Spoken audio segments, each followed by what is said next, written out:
जिस शख्स ने कुरान को सीने में बसाया,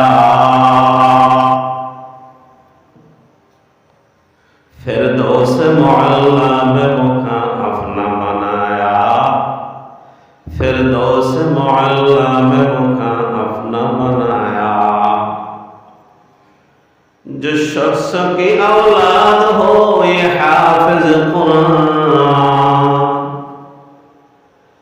जिस शख्स के औलाद हो ये हाफिज कुरान, महशर में मिलेगा उसे एक ताज दुर्खशा,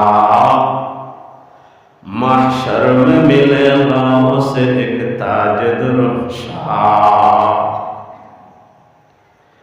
10 अहले जहन्नम की सुपारिश वो करेगा,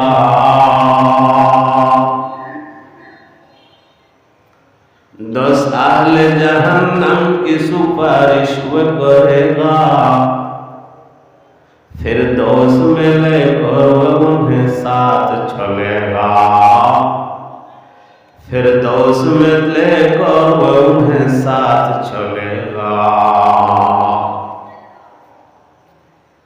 10 नेकियां हर हर्फ पे पाता है मुसलमान,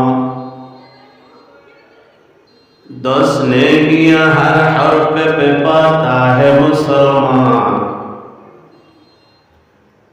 युकाबिल सदर को है हर हामिल कुरान, युकाबिल सदर को है हामिल कुरान। सुब्हानक ला इल्म लना इल्ला मा अल्लमतना इन्नका अंतल अलीमुल हकीम।